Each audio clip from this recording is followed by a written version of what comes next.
Okay, we're starting with a brief review of yesterday where we introduced complex numbers. So here are 4 questions on the board that sum up what I hope you learned yesterday. Okay, I'm going to give you a second. Once you're done with these, I'd like you to compare with the kid sitting next to you. All right, so one of my students broke it up for me into I squared, and I squared, which is a great idea because each of these is really equal to what? -1. And now, if there's 3 -1s, then is the answer -1 or is it +1? Negative. How can you decide whether it's going to come out negative or positive?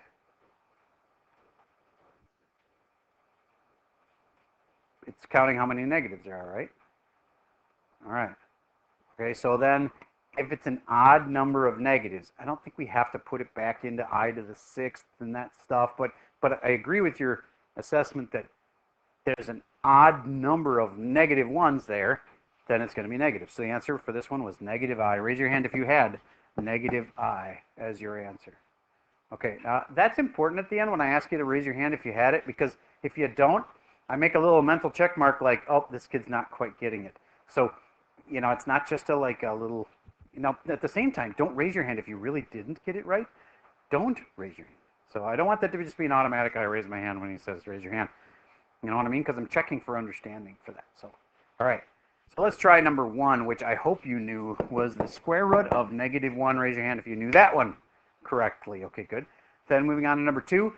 Does this 2 just cancel like that? No. We have to do something first, and eventually it will cancel, but not like that.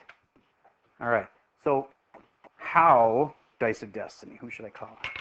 It says I should call on you, Mr. AR. How do I start this number 2? I agree. What did you decide that broke into? And tell me 3 things, please.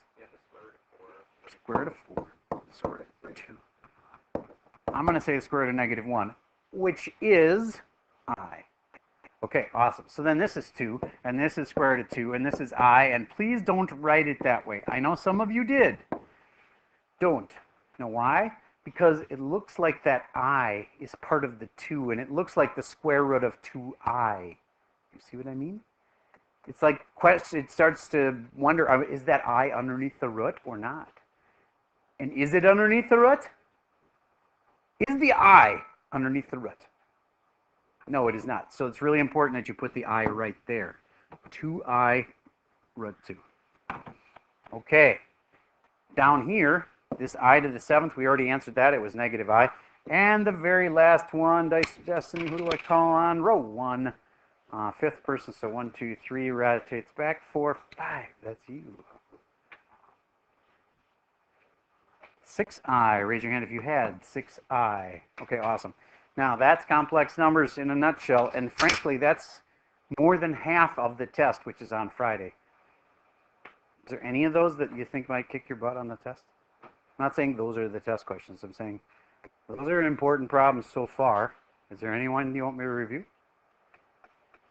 All right. Is this a complex number? Tell me why it's a complex number. It has a real part and an imaginary part. Now, a lot of people think then, and I even had to look this up just to make sure, that the number 5 certainly isn't a complex number. It can be written as a complex number. Just 5. How do you think you would write it? Yes. That's it. How about the answer just 6I? Is that a complex number? It needs a real part and an imaginary part. Does it have a real part? Yeah. What is the real part? Is it the 6? No, it's not. What's the real part of 6I?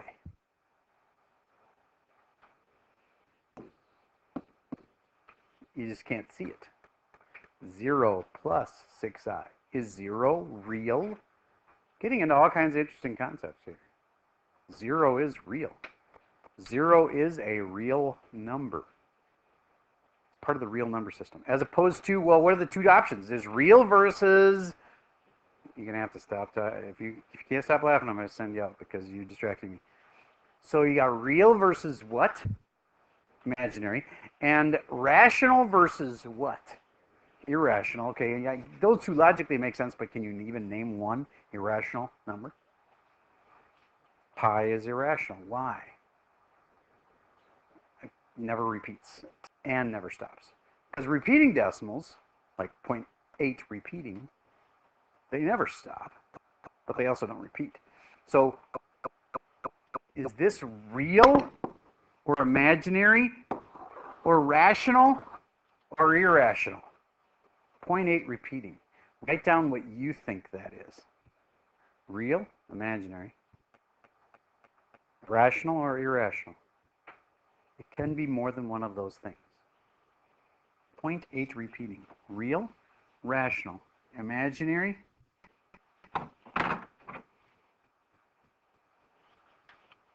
or irrational.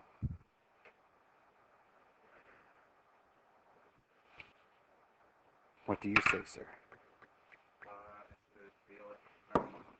Real and rational. You're right.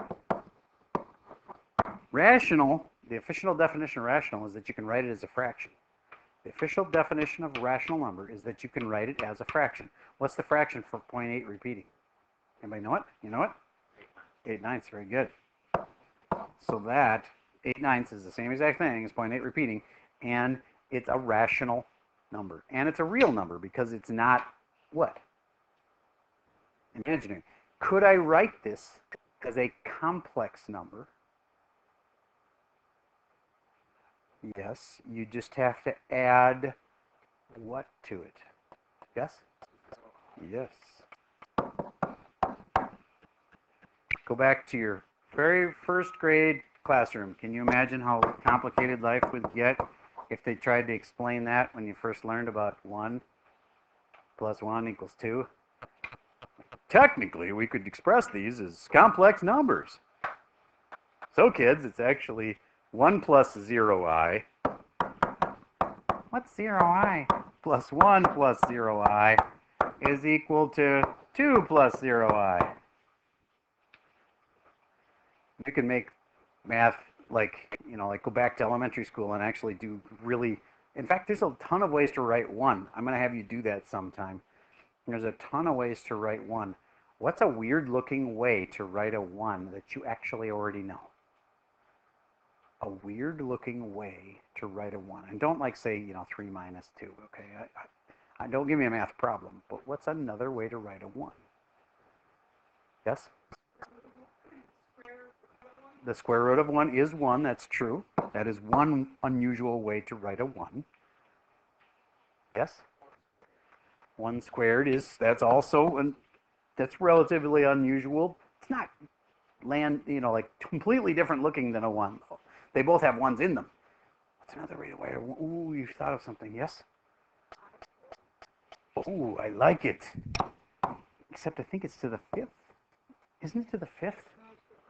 Is it to the 4th? Oh, that's right. We're going for 1. We're not going for I. I thought you were trying to write an I. We're trying to write a 1. Very good. Okay, awesome. That's another way to write 1. Yes? 9/9. I can't argue. That is absolutely equal to 1. Yes? I'm trying to find things but this doesn't have 1s in it. You're right. That's what I said. What else? Okay. Man, nobody's come up with the one I was kind of hoping for. But this is awesome because you found a bajillion ways to write a 1. Yes? That's the one I was looking for. X or anything. Q, 23 to the power of 0 equals 1. All right. So when it was 1 plus 1 equals 2, they could have been saying a to the 0 plus b to the 0 is equal to 2. Wouldn't that have been a great way to teach the kids? You could really mess up kids pretty bad. All right. So your homework for tonight has one new thing, and I'm just going to go right. I'm not going to do the whole notes thing because honestly, it's pretty darn easy today. It's just, this is going to make it sound impressive, okay? you could answer this ACT question. Find the product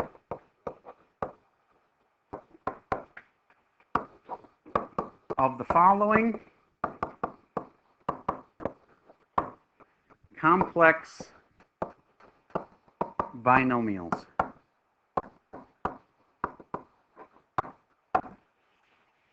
Doesn't that sound impressive? That's what you're doing today. Can you give me a complex binomial? It's not that scary.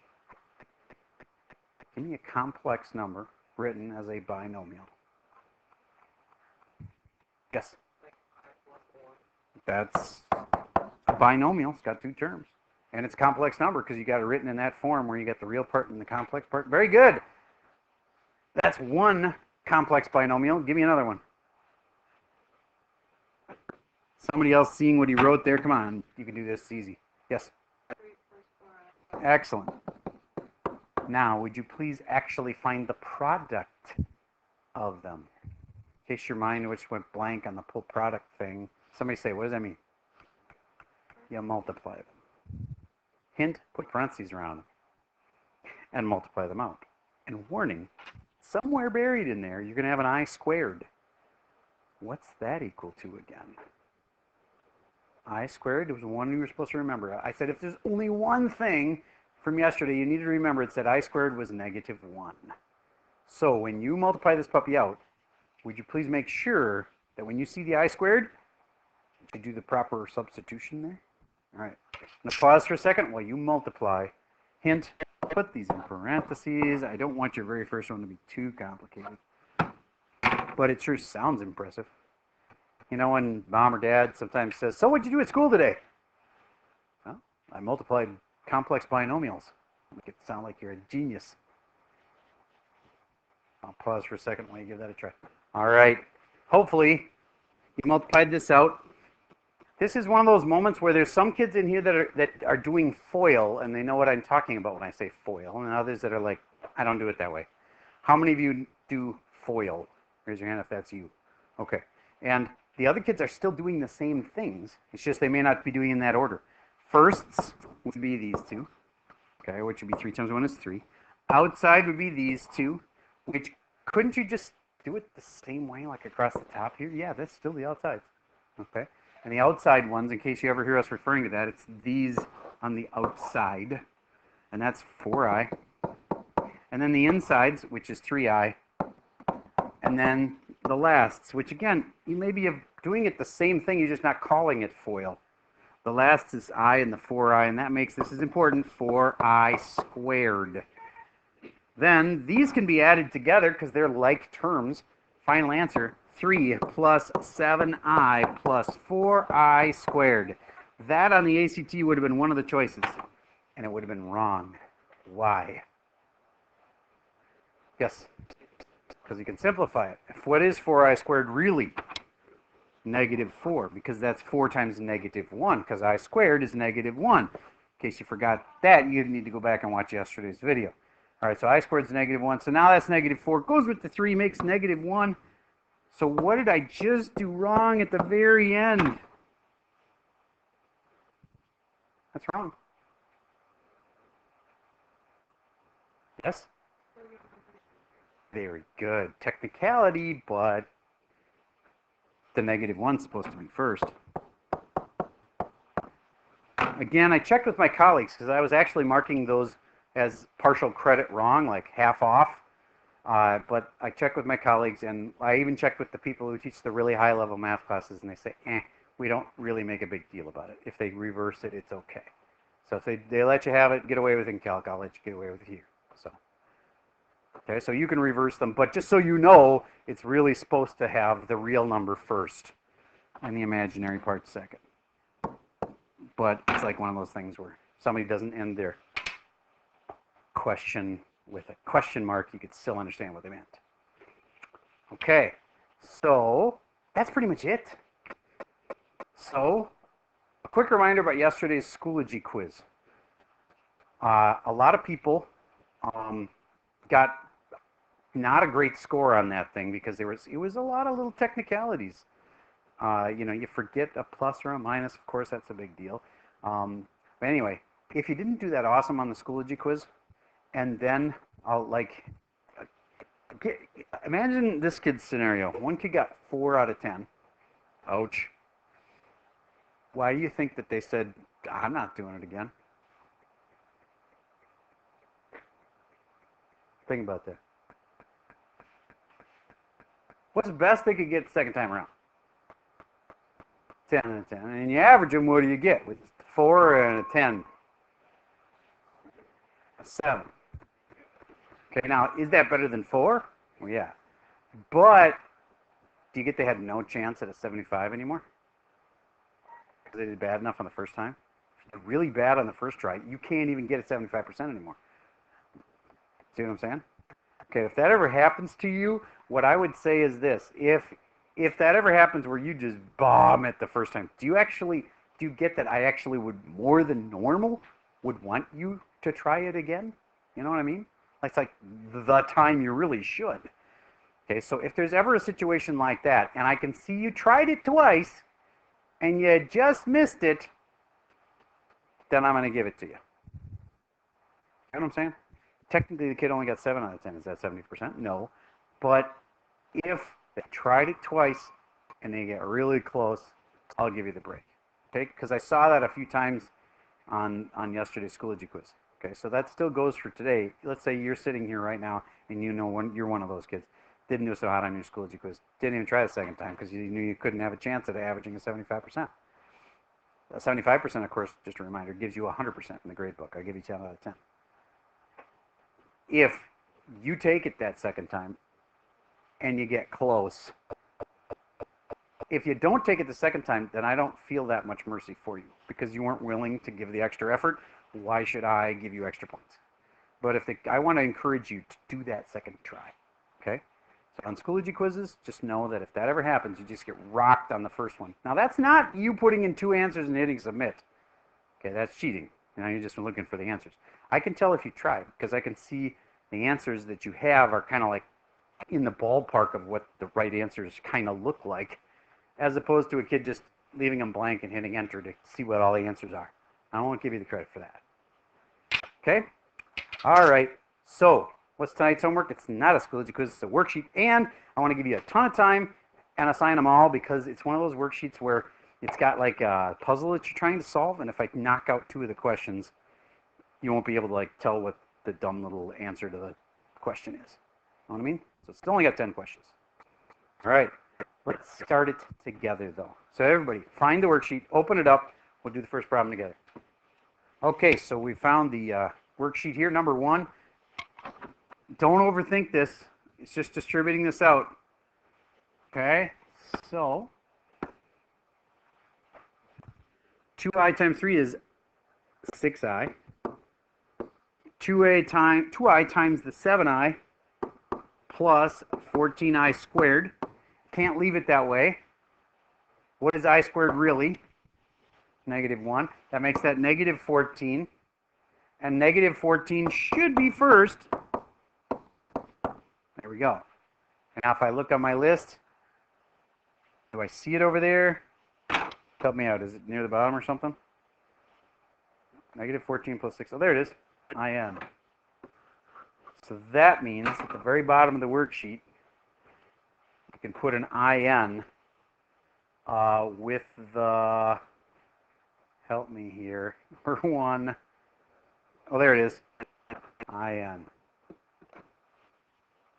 Make sense? All right. It's a pretty easy day today. If you need help, please come on up and ask. That's all I got for the video for today.